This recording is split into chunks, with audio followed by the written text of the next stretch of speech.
இயேசு கிறிஸ்துவின் இணைய நாமத்திலும் சேனைகளின் அதிபதி தரிசன சபையின் சார்பிலும் தரிசன வார்த்தை என்ற இந்த யூடியூப் சேனலுக்கு உங்களை வாழ்த்தி வரவேற்கிறேன். வானத்தையும் பூமியும் உண்டாக்கின தேவன் பிரமிக்கத்தக்க விதத்தில் மனுஷனை படைத்தார். சகலத்தையும் படைத்த தேவன் அவைகளை சுதந்திரிக்க மனிதனுக்கு உரிமை கொடுத்தார், அதிகாரத்தை கொடுத்தார். பலுகி பெருங்குகள் என்பதே அவர் கொடுத்த முதல் ஆசீர்வாதமாயிருந்தது.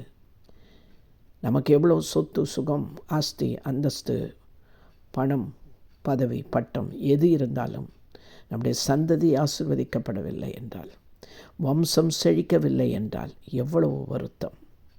அநேகரால் என்ன கல்யாணமாகி இவ்வளவு நாட்கள் ஆயிற்றே, ஒரு புழுப்பூச்சி நிற்கலையா என்ற கேள்வி உங்களை மாயும் நிலைக்கு கொண்டு போகிறது அல்லவா? டாக்டர்ஸ் ரிப்போர்ட் அதைவிட மோசமான நிலைக்கு உங்களை கொண்டு போகும். மலடு என்ற வார்த்தை உங்களை உருக்கி விடுகிறது. ஒரு பிரயோஜனமில்லாத பாத்திரம் போல் இருக்கின்றோமே என்று நீங்கள் உங்களை நொந்து கொள்கிறீர்கள். இன்றைக்கு எத்தனை விஞ்ஞான வளர்ச்சிகள் இருந்தாலும் என் கர்ப்பம் நிரப்பப்பட நான் டைம் அடைய வேண்டும் என்று ஏங்கி தவித்து கொண்டிருக்கிறீர்கள். அப்படித்தான் வேதத்திலே இப்ராயிம் தேசத்தில் எல்கானா என்ற மனுஷன், அவனுக்கு 2 மனைவிகள். ஒருத்தி பேர் அன்னாள், மற்றொரு பேர் பெணினாள். பெணினாளுக்கு பிள்ளைகள் இருந்தார்கள். ஆனால் அன்னாளுக்கோ கர்ப்பம் அடைக்கப்பட்டிருந்தது. அடிக்கடி அவளுடைய சக்களத்தி, அதாவது பெணினாள் அன்னாளை துக்கப்படுத்தி கொண்டே இருந்தாள். அதனால் அதிகம் விசனமடைந்து மனமடிவாகி அன்னாள் சாப்பிடாமல் அழுது கொண்டே இருப்பாள்.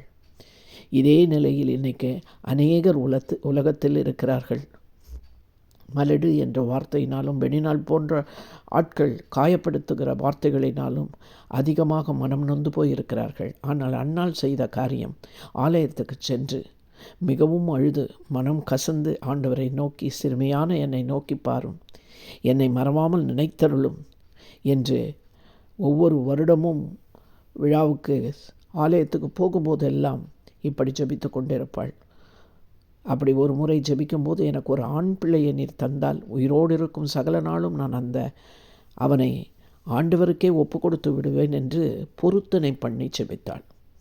ஆக அந்த பொருத்தனையின் ஜெபம் மிகவும் வலிமை வாய்ந்ததாக இருக்கிறது.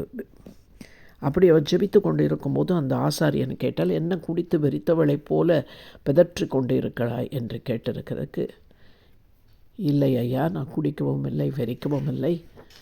நான் அதிக மனக்லேசத்தில் இருக்கிற ஸ்திரீ. கர்த்தருடைய சன்னிதானத்தில் வந்து என் இருதயத்தை ஊற்றிவிட்டு புலம்புகிறேன் என்று சொன்னாள். இதுபோல மிகுதியான விசாரத்திலும் கிளேசத்திலும் இருக்கிற நீங்கள் விசாரப்படாமல் விண்ணப்பத்தை தேவனுக்கு ஏறிடுங்கள்.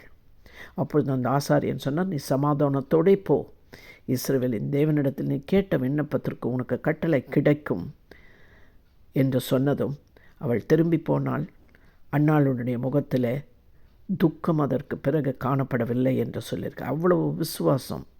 சரியான இடத்திலே தன்னுடைய ஜெபத்தை ஏறெடுத்து விட்டு வந்திருக்கணும், அதற்கான பதில் கண்டிப்பாக கிடைக்கும் என்று உறுதியாய் காத்திருந்தாள். தேவன் அவளை நினைத்தருளினான். அவளுக்கு ஒரு குமாரன் பிறக்கிறது. சாமுவேல் என்று பெயர் வைக்கிறார்கள். அந்த பிள்ளை பால் மறந்ததும் கொண்டு வந்து அதே ஆலயத்தில், நான் வேண்டினேன், என் தேவன் என் விண்ணப்பத்திற்கு இந்த பிள்ளையை கொடுத்தார் என்று கர்த்தருக்கே அந்த பிள்ளையை ஒப்பு கொடுத்து விட்டு ஆலயத்தில் பணிவிடை செய்த விட்டுவிட்டு அவர் சென்று விடுகிறார்.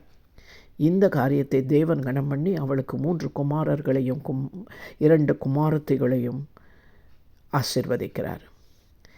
அவன் சாமுவேல் பெரியவனாகி கர்த்தருக்கும் மனுஷருக்கும் பிரியமாய் நடந்து கொண்டு தேவன் அவரோட கூட இருந்து அவர் தன் பார்வையில் நலமானதை அன்னாளுக்கும் சாமுவேலுக்கும் செய்தார்.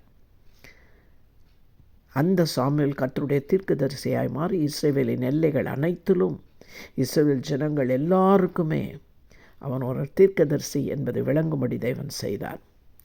தம்முடைய வார்த்தையினால் சாமுவேலுக்கு தன்னை தேவன் வெளிப்படுத்தினார் என்று சொல்லப்பட்டிருக்கிறது. ஆகவே இவ்வளோ பெரிய அற்புதம், இவ்வளோ பெரிய அதிசயம் அன்னாளினுடைய வாழ்க்கையில் நடந்திருக்க, நாமும் நம்முடைய இருதயத்தை தேவனிடத்தில் ஊற்றி ஜெபிக்க வேண்டும். தேவனை சேவித்துக் கொள்ளுகிறவர்கள் சுதந்திரமாகிய பலனை தேவனிடத்திலிருந்து அவர்கள் பெற்றுக்கொள்வார்கள் என்று எழுதப்பட்டிருக்கிறது. சுதந்திரத்தின் பலன் என்ன?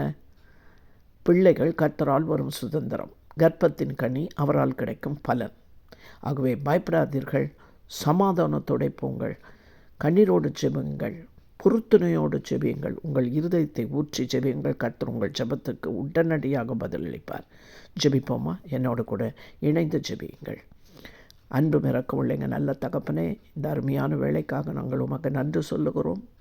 கர்ப்பத்தின் கனி உம்மால் வருகிற சுதந்திரம் கர்த்தாவே, அது நீர் கொடுக்கிற பலன் கர்த்தாவே. கர்ப்பத்தை அடைத்திருக்கிற சகல சாப கட்டுகளையும் இயேசுவின் நாமத்தினால் முறியடைக்கிறோம் கர்த்தாவே. அடைப்புகளை எல்லாம் திறந்து விடுவீராக. கருமுட்டை உருவாக உதவி செய்வீராக. பரம்பரை சாமங்கள் ஒழிந்து அதை ஆசீர்வாதமாக மாற்றுவீராக. மந்திர தந்திர எல்லா விதமான ஏவல் பிசாசுகளையும் இயேசுவின் நாமத்தினால் அழித்து போடுகிறோம் கர்த்தா. 3-4 மாதங்கள் பிள்ளை நின்று கருவை தின்னும் எல்லா பிசாசின் கிரியைகளையும் இயேசுவின் நாமத்தினால் கட்டி உம்முடைய பரலோக அக்னி அனுப்பி சுட்டெரித்து சாம்பலாக்குகிறோம். கருப்பைக்கு நல்ல வளர்ச்சியை கொடுப்பீராக. கணவன் மனைவி இவர்களை 2 பேரையும் தொட்டு பலப்படுத்தி அவர்கள் பலவீனங்களை கர்த்தர் குறைகளை நிறைவாக்குவீராக. ஆபிரகாமுக்கு முதிர் வயதில் ஈசாக்கி கொடுத்த தேவன் எலிசபெத்து சகரியாவுக்கு வயதான காலத்தில் யோவான் ஸ்நானிகளை பெற்றெடுக்க கிருபை தந்த தேவன் இப்பொழுதும் உம்முடைய பிள்ளைகளுக்கு இரக்கம் பாராட்டி ஒரு அற்புதத்தை செய்வீராக. இயேசுவின் மூலம் செபிக்கிறோம் எங்கள் நல்ல பிதாவே, ஆமேன். கர்த்தர் நிச்சயமாய் உங்களை அடுத்த உட்பவ கால திட்டத்திலே ஒரு குழந்தையை அணைத்து கொண்டிருக்க கிருபை செய்வார். இந்த செய்தி உங்களுக்கு பிரயோஜனமாக இருந்திருக்கும் என்று எண்ணுகிறேன். ஆகவே இதை லைக் பண்ணி ஷேர் பண்ணி சப்ஸ்கிரைப் பண்ணாதவர்கள் சப்ஸ்கிரைப் பண்ணுங்கள். கர்த்தர் உங்களை ஆசீர்வதிப்பார்.